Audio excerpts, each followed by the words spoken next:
కాదేది రాజకీయాల కనర్హం. దేవుడు car bat పువ్వు ఆఖరికి కట్టుకునే చీర కూడా.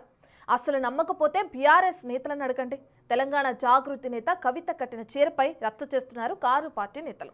3 రంగుల చీర కట్టిన కవిత ఇక కాంగ్రెస్ లో చేరటం ఖాయమంటూ ప్రచారం మొదలైంది. ఇంతకీ ఏంటి చీరకోలా? అసలు ఎందుకు ఉన్నటువంటి ప్రచారం మొదలైంది? కాక రేపుతోన్న కవిత కట్టిన కోక.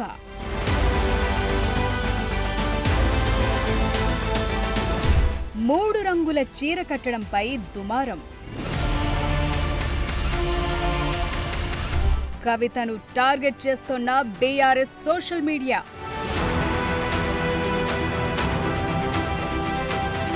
కాంగ్రెస్ పార్టీ రంగులున్న చీర కట్టడంపై హాట్ డిబేట్.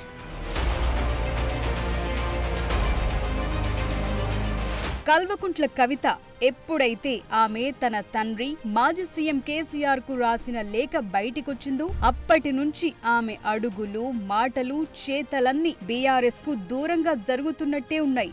ఇక బీఆర్ఎస్ ఆమెను సస్పెండ్ చేయడంతో కథ మొత్తం మారిపోయింది. ఇప్పుడు ఏకంగా తెలంగాణలో కొత్త ప్రాంతీయ పార్టీ ఏర్పాటు కాబోతోంది అనే హింట్స్ ఇచ్చేస్తున్నారు కవిత. ఇలాంటి సమయంలో కవిత కట్టిన ఒక్క చీర ఇప్పుడు టాక్ ఆఫ్ ది తెలంగాణగా మారింది.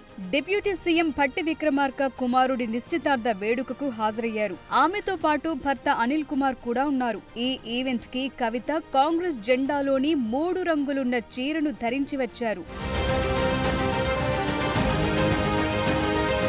ఇప్పుడు ఈ చీరపై తెగ చర్చ జరుగుతోంది. కవిత కాంగ్రెస్ లో చేరుతున్నారని హింటిస్తున్నారా అనే చర్చ కూడా ఇప్పుడు తెలంగాణ పాలిటిక్స్ లో జరుగుతోంది.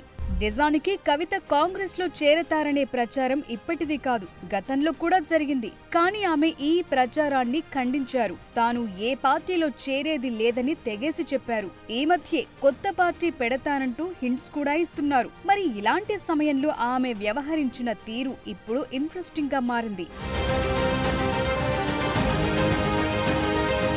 నిజానికి ఈ ఈవెంట్ కు అటెండ్ అవ్వడానికి ముందు కూడా కాంగ్రెస్ ప్రభుత్వ తీరుపై తీవ్ర విమర్శలు చేశారు. అఫ్కోర్స్ అప్పుడు కూడా ఆమె అదే రంగు చీరలో ఉన్నారు. అప్పుడేం మాట్లాడారో ఓసారి వినండి. ఇటువంటి బీసీ ద్రోహి పార్టీకి తెలంగాణలో స్థానం లేదు. నేను తెలంగాణ బీసీ బిడ్డలకు పిలుపునిస్తా ఉన్నా, ఎక్కడికక్కడ కాంగ్రెస్ గద్దెలను కూలగొట్టేసేయండి. మనకు అవసరం లేదు ఈ పార్టీ, బీసీలకు ద్రోహం చేసేటటువంటి పార్టీ. ఇంకా ఈ అందానికి ముఖ్యమంత్రి గారు డిసెంబర్ 2వ తారీఖు ఏ కొత్తగూడెంలో అయితే మీరు కంప్లీట్గా బీసీలను అవమానపరిచిండ్రో, ఏ కొత్తగూడెంలో అయితే మీరు ఇవ్వగలిగి ఉండి కూడా ఇవ్వకుండా 0% బీసీ రిజర్వేషన్ చేసిరో, మీరు ఇంక అక్కడికే పోయి ప్రచారం స్టార్ట్ చేస్తా అంటారు. ఏమని ప్రచారం చేసుకుంటారు? బీసీలను మోసం చేసిన ప్రచారం చేసుకుంటారా? విన్నారుగా, ఉదయం ఈ వ్యాఖ్యలు చేసిన కవిత అదే రోజు సాయంత్రం భట్టి విక్రమార్క కొడుకు నిశ్చితార్థానికి హాజరయ్యారు. అప్పుడు ఈ రంగు చీరలో ఉండడంతో ఇప్పుడు పార్టీ మార్పు, కాంగ్రెస్ లో చేరారనే చర్చ మొదలైంది. మామూలుగానే గత కొన్ని నెలలుగా కవితను టార్గెట్ చేసిన బీఆర్ఎస్ సోషల్ మీడియా వింగ్ అంది వచ్చిన ఈ అవకాశాన్ని ఉపయోగించుకుందని చెప్పాలి. కవితను టార్గెట్ చేస్తూ ట్రోల్స్ ప్రారంభించారు. 3 రంగుల జెండా చీర ధరించారు. ఇక కాంగ్రెస్ కండువా కప్పుకోవటమే తరువాయి అన్నట్టుగా పోస్టులు పెడుతూ పోతున్నారు.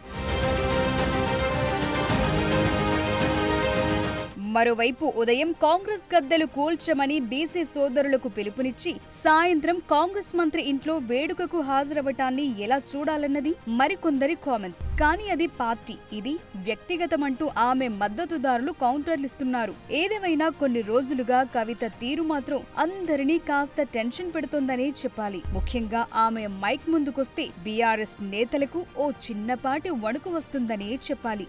ఎవరిని టార్గెట్ చేస్తుందో, ఎవరిపై ఎలాంటి వ్యాఖ్యలు చేస్తుందో అర్థం కాని పరిస్థితిలో ఉన్నారు. ఇలాంటి సమయంలో బీఆర్ఎస్ నేతలు ఈ చీర ఇష్యూని అందివచ్చిన అవకాశమని భావిస్తున్నారు. మరి నిజంగా ఈ చీర ధరించడం వెనుక వేరే ఏవైనా కారణాలున్నాయా? నిజంగానే ఆమె ప్రజలకు హింట్ ఇచ్చారా? లేక ప్రజల నాలుకలపై ఉండటానికి వ్యూహాత్మకంగా ఈ చీరను సెలెక్ట్ చేసుకున్నారా? యాదృచ్ఛికంగా జరిగిందా అనేది మాత్రం పెద్ద మిస్టరీగానే ఉంది ప్రస్తుతానికి.